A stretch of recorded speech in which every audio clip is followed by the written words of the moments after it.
All right, my friends, we're now going to go on and continue. We were talking yesterday about how to determine the delta H for a reaction, and more of that today. Oops, there we go. So it turns out that there are 4 different ways to determine the delta H of a reaction. We've seen 2 so far. Oh, there's more. Yes, there are. So the sounds good. What we've seen so far, these are what we would call theoretical means for determining the delta H. Because when we find the theoretical heat of the delta H using heat of formation, we have to look up values in a book and take the products minus the reactants. So the heat of formation method is theoretical. Then, and we did an example of that, we did the bond energy, which was your reading assignment. And that's theoretical because you have to look up values to get those. And now we've got 2 more to look at. The third one is called Hess's Law. This is also going to be theoretical, where you have to look up values. The fourth way, which we'll just see for a moment today, is an experimental way of finding the delta H of a reaction, and that's what we call calorimetry. We'll do a lab on Monday using the technique of calorimetry. So that will not be a theoretical method for finding the delta H, it'll be an experimental method. So one other theoretical one, that's Hess's Law.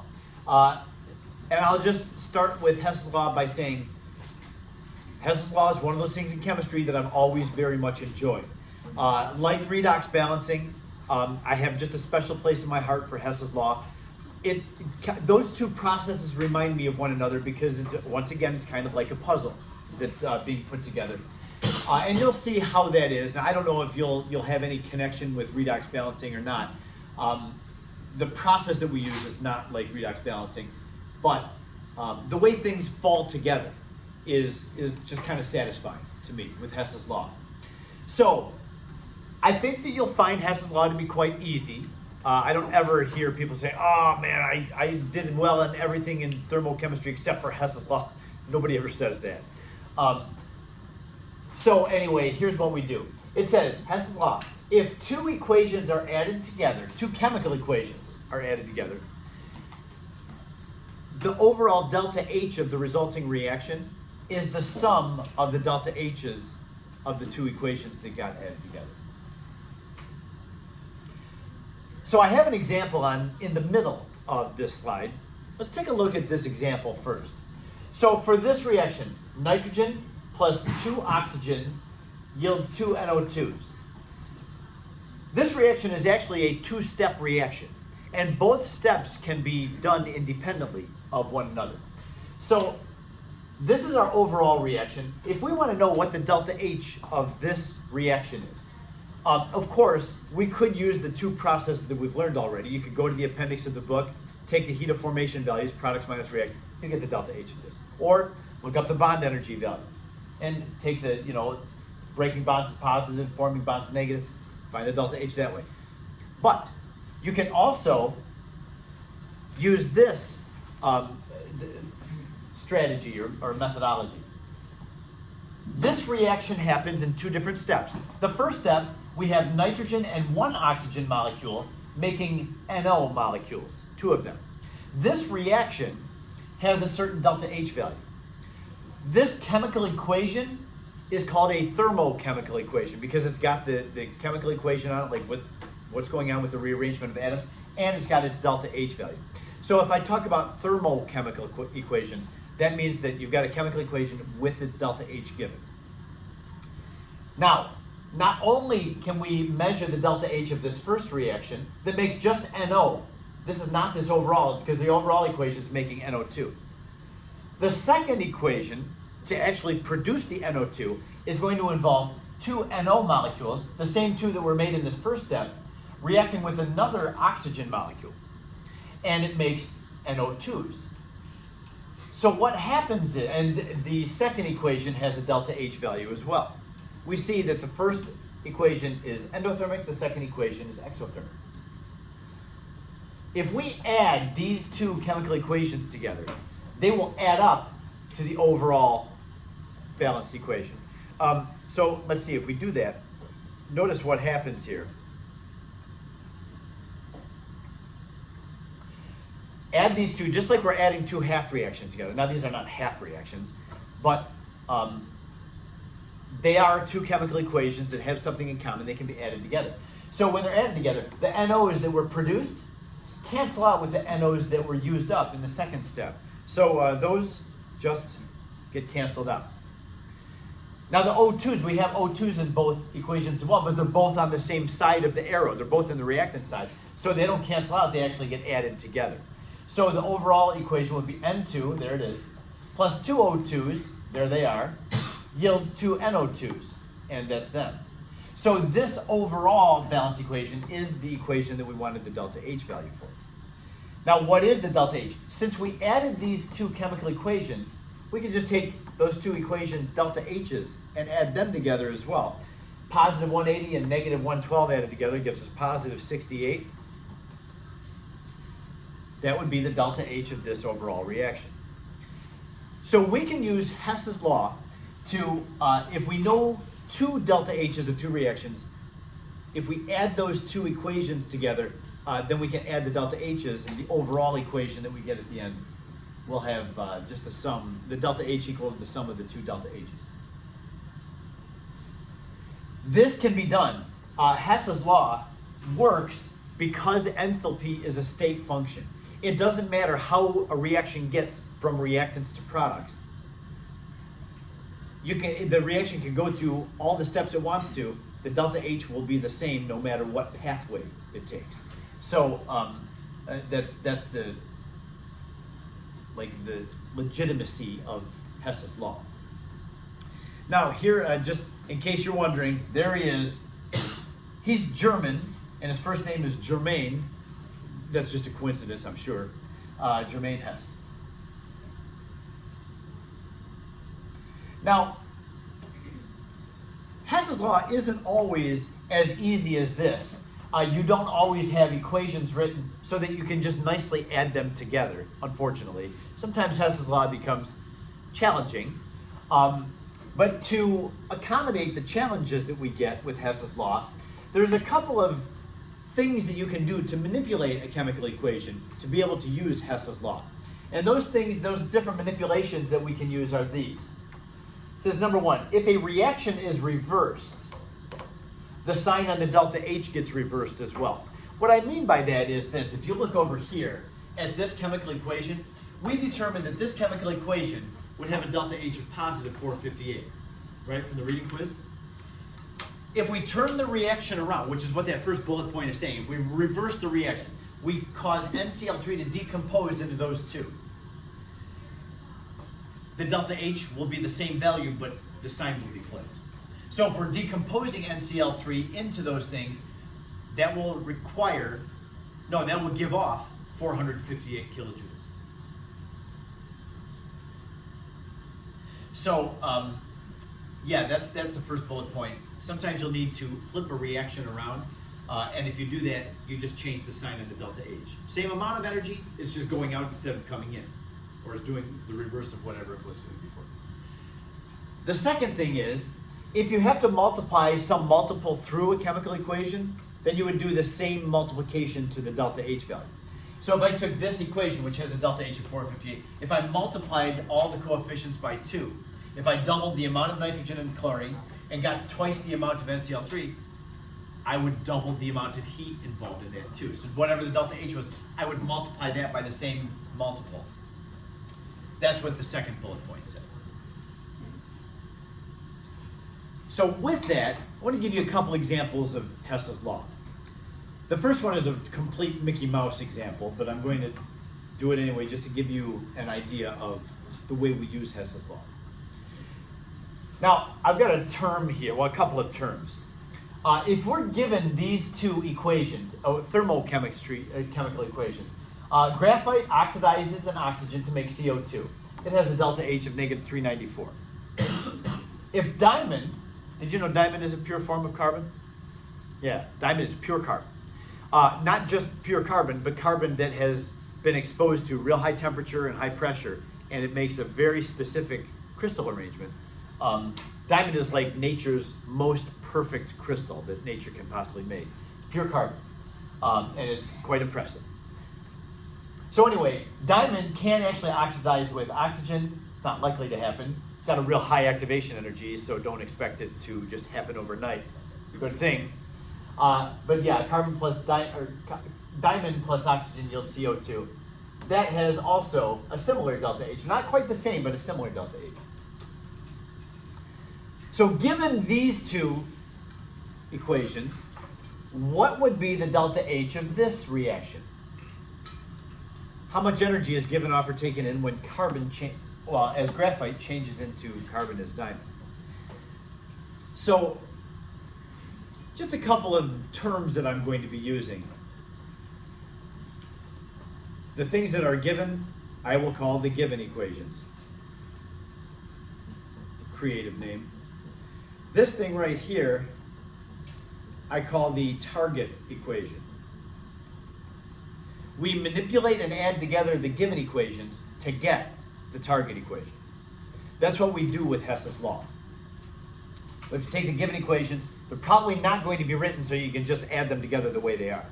That's too easy that way. So they'll have to be manipulated some way in order to get them to add together to give the target equation. So what do we have to do with our given equation? Well, look at the target equation. We need graphite to be in the reactant side. So I look up here in my given equations. Okay, do I have carbon graphite? I better. And sure enough, I do. And it's already in the reactant side. So I don't need to do anything with this first equation because I have graphite where I want it. The product of this reaction, our target reaction, is diamond is in the product. I find diamond in the given equations, but it's in the reactant side. So that means I'm going to have to take that second given equation and flip it around. Make diamond a product, and that means just turn it around. So it'll be CO2 decomposes into carbon as diamond plus O2. And then the delta H of that reaction would be positive 396. Okay, so I have manipulated my second equation to get the diamond where it needs to be, according to the target equation. Now I can go ahead and add these two chemical equations together and use Hess's law. Let's see, I'm just going to take my black color and I'm scribbling that out because when I add my two equations together, I want to add the first one and the modified second one, so that these two add together to give me my target equation. And sure enough, the CO2 that was in the products of the first equation cancels out the CO2 that was in the reactants of the second equation. And also the O2 cancels out. The O2 there cancels the O2 there. And so now I'm left with my target equation. Add these two together, and I've got carbon graphite makes carbon diamond. And the delta H of that reaction would be the sum of the two delta H's that we're left with there. Negative 394 plus positive 396, that's positive 2. With delta H values, just use the whole numbers. Don't worry about sig figs. Like always. Even if, like when I'm looking up heats of formation, I generally will just round it to the whole number, just to make them simple. And that really is all you need to do. So this does need some manipulating. We had to take that second reaction and flip it around, changing the sign on its delta H. But that's still pretty Mickey Mouse as Hess's law problems go. The next one we'll have to do a little bit more with the given equations. Tommy? Okay. All right, I'm going to go on to the next one. Let's take a look at this. So now we're given two equations, again, with their delta H values. And we are asked to use these two equations to determine the delta H of this reaction. Okay? Here's what I do when I want to solve Hess's law, or a Hess's law problem. I just look at the reactants in my target equation. I need to manipulate my given equations so that I have these reactants where they should be on the left side of the given equation. So I know that I need two N2s on the left. So I look up here at my given and I say, okay, where is N2? There's got to be N2 somewhere. And sure enough, there's only one N2 term, and it's right there in the first equation. So it's in the wrong place, and it's got the wrong coefficient. So I'm going to need to put it in the right place, which means turn equation 1 around. And then not only turn it around, I need to get its coefficient from a 1/2 to a 2. What do I have to multiply 1/2 by to make it a 2? 4. That's right. So we're going to take this first equation and multiply it through by -4. The negative turns it around. The 4 multiplies all the coefficients and the delta H by 4. Let's go ahead and do that. I'm going to do it up above that equation. So remember, we're turning this thing around. The negative sign means that we're going to have 2 N2s plus 3/2 times 4 is 6 H2s yields. NH3 needs to be multiplied by 4 NH3s. And the delta H now is positive 46 times -4. Now let's see, that would be negative 180. Thank you.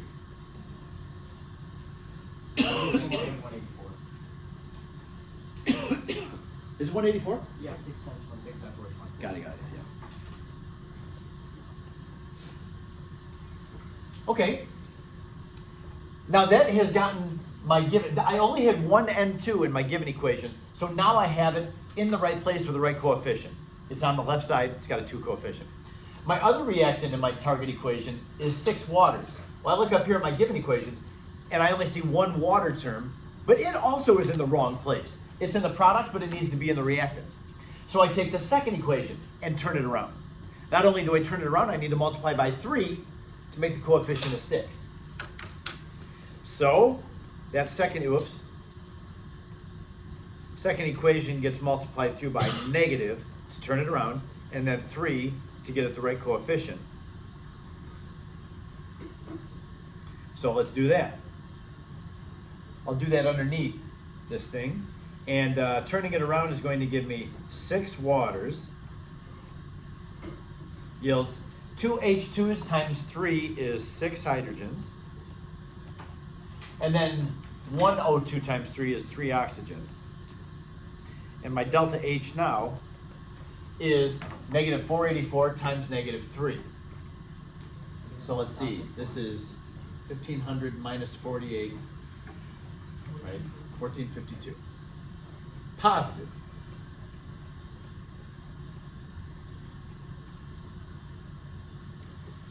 So I haven't looked at the products at all yet in my target equation. I haven't looked for O2s and NH3s, but since I've gotten my reactants in the right place, I'm just going to hope that the products fall into place.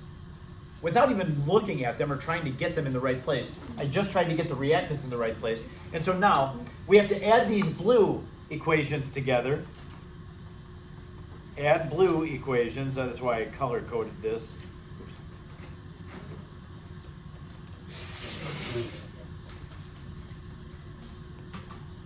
And you're certainly going to get this equation because, let's see, there's only one thing that cancels out. The H2s, the 6 H2s on the left and the 6 H2s on the right cancel out. Everything else just falls together. We've got our 2 N2s and our 6 waters, and then on the right side our 3 O2s are there, and on the right side 4 NH3s are there. I just love that. That is so nice. And then the delta H of this reaction, therefore, is negative 184 plus 1452. And that's whatever, positive 1200 something. It's in four numbers. How do you do it? 1268? Thank you. Yes. And that is, it's in four numbers. Yes, ma'am.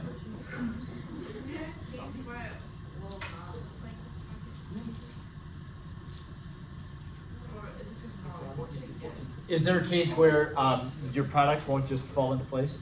You mean? Hess's law can be more complicated than this. Yes.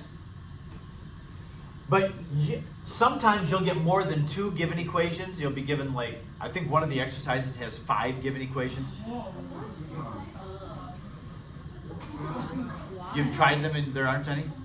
4 given equations? Yeah, There's 4 given equations, okay. So see, 5 is not even there.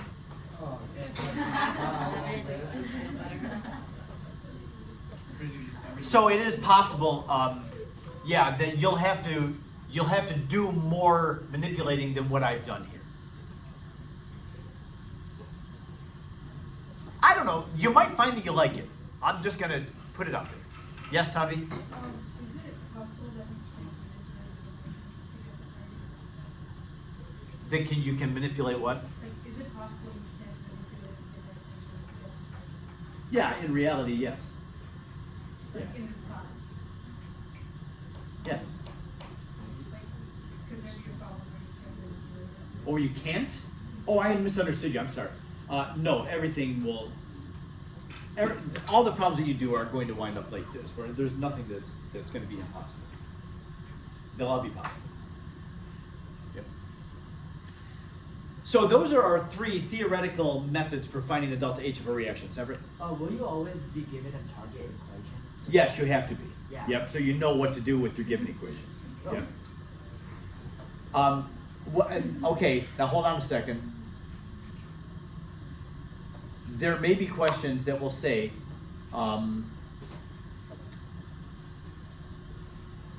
without giving you the actual equation, they may say, here are some equations. Use these to determine the heat of formation of water, or something like that. So you have to write the target equation. That sounds a lot like the lab that you're going to do on Monday. A lot like you're going to do on Monday. Yes. And the lab is due on Wednesday. No, it's a lab report. So you'll do the experimental part on Monday. I'll give you some time on Wednesday. Of course, give the quiz back on Wednesday. But then I'll give you some time to work on the lab together. No BA this chapter, no. Or next chapter, no. All right, so I'm just going to close this out very soon. I had shown this to my last hour class. I don't know if, this is so easy, I don't even know if this is worth us talking about. If this is our target equation, and we're given these 2 equations, can you use these and Hess's law to come up with the delta H for this reaction? This is really, really easy. Compared to what we just did, this one is a snoozer. Using these 2 given equations, what would you have to do? Just take a look for a moment and say out loud what you have to do to add them together and get that. Something has to be manipulated down here. What do you have to do, Tanya? Well, you have to reverse the first equation. The first equation needs to be reversed. You've got 2 given equations. Only one of them has NaHCO3 in it. That's the first equation, and it's in the product. So when you turn that around, that'll put the NaHCO3 where it belongs, on the left. And on the right side, you'll have an HCO3 -1 that will cancel that HCO3 -1 because it does not go into the overall equation. Everything else falls into place. This was a very simple Hess's law problem too. Turn the top one around, then add them together. That's pretty common really for Hess's law. Like when you do the AP exam, that's pretty much all you're going to have to do. Hess's law is not going to be like even, I don't think they'll give you this on the AP exam. And that's not even that bad. I mean, once you do Hess's law a couple times, you're like, yeah, this is pretty easy. That's time.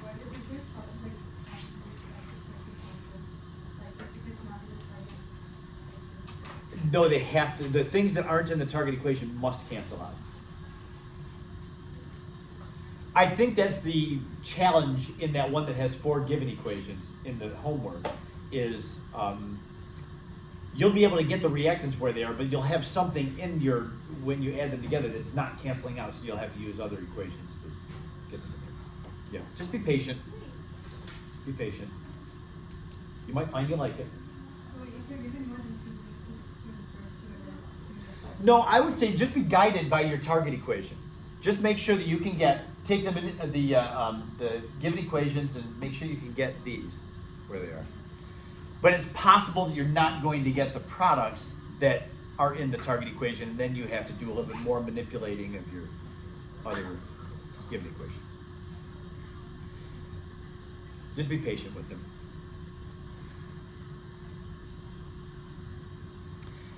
Here is our final way to determine the delta H of a reaction. This is an experimental technique called calorimetry. Calorimetry is based on, the way that this thing was named is just funny to me. It's very funny.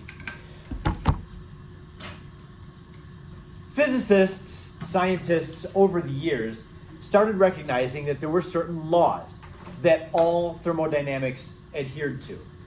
We've seen the first law of thermodynamics, that the total amount of energy in the universe is constant. When energy is transferred, energy is conserved. It's 100% conserved. That became known as the first law of thermodynamics. Shortly after that, scientists recognized other fundamental laws like that. The second law of thermodynamics we're going to talk about in chapter 17. The third law of thermodynamics was developed, and we'll talk about that in chapter 17 as well. But after those three laws of thermodynamics were discovered and named, then scientists discovered another law of thermodynamics. It's this. It says two objects, if they're in thermal contact, but they have different temperatures, then the warm thing is going to transfer heat to the cool thing until they're both the same temperature, until they get to thermal equilibrium, which means they have the same temperature. Scientists felt that that was so fundamental that they wanted that to be really the first law. Unfortunately, there was already a law that was called the first law. So they decided they still wanted it to be first, even though there was a first. They made this one the 0th law, because that comes before 1. It just makes me laugh. They certainly could have called it the 4th law, and just said, okay, everything is founded on the 4th law of thermodynamics. But they didn't. They wanted to make sure that it came first. But the first was already named the first. Yes. Yeah, I think they were so ingrained in it, and they had textbooks published with these laws of thermodynamics, they didn't want to go back and rename them. So yeah, this last one that was found, the 4th one, they renamed as the 0th law. That just is funny to me. They just should have called it the 4th law, and it would have been fine. Yes? What if they find your father's Then what? What are they going to call that? The -1. They couldn't do that, would they? I mean, this is very silly to me. This is like stupid to me. It's like, are you dumb? But they're not dumb. I mean, they're very, very smart people, but I don't know. That just is funny to me. Anyway, there it is. So, with a very quick introduction, I'm not going to be able to get into any detail at all. I do want to just bring this back into your brain because it was there once, and I want to bring it back. The 0th law of thermodynamics says this: when you have one object giving heat to another object, the total amount of heat that's gained by the cooler thing equals the total amount of heat that's lost by the warmer thing. So then when you add those together, you get 0. The thing that lost heat is going to have a negative Q. It's totally fine to have a negative Q. Q, remember, is the transfer of energy. That's what heat is, the transfer of energy from something warm to something cold. So because it really is showing a flow of energy, Q can be positive or negative. Now, we're going to be using the formula, Q equals M times C times delta T. We'll use this a lot. Shake your head yes if you've seen this and used this equation before. Some no's, some yeses. I think this may have been teacher specific in first year chemistry. Yeah, all of us should be learning Q equals MC delta T in our first year chemistry class. Q is the same thing as Q plus W. It's the heat. It's the amount of heat that's lost or gained by a substance. M is the mass of the substance. C is what we call the specific heat capacity of the substance. Every substance has its own specific heat. Metals tend to have low specific heats. They heat up or cool down very easily. It doesn't take much energy to heat up a metal or cool off a metal. Water has a very high specific heat value. It takes a lot of energy to raise the temperature of water. And it takes a lot of energy to be removed to cool water. Like if you stick water, a glass of water in the fridge, it's going to take a long time for that water to cool off because water has a high specific heat value. That's the C term. The delta T, of course, is the change in temperature. This equation is often referred to in the science world, like if you walk into a physics or chemistry class, you'll hear people say, just use MCAT. This term is known as the MCAT equation because the delta kind of looks like an A. But yeah, you'll hear people say that a lot. Oh yeah, use MCAT for that. This is a very well-known equation in science. So we're going to be using this and this. This really is the fundamental zeroth law of thermodynamics. But really the Q is going to be calculated using this MC delta T equation. So we'll be putting that to use. All hour tomorrow, we're just going to be using this. That's our final way to determine the delta H. And that's it for the chapter. So the lab that we do on Monday is going to be a calorimetry and Hess's law experiment. We're going to use calorimetry, find the delta H's of some reactions, and then use Hess's law to find the delta H of a different reaction. Tommy? Yes, because heat always goes from warm to cold, always. And, Kishore? This is chapter 17. This is chapter 6 still. Yep, we're just finishing chapter 6. We get to 17, we're going to be talking about entropy, which we haven't discussed yet. All right, thank you.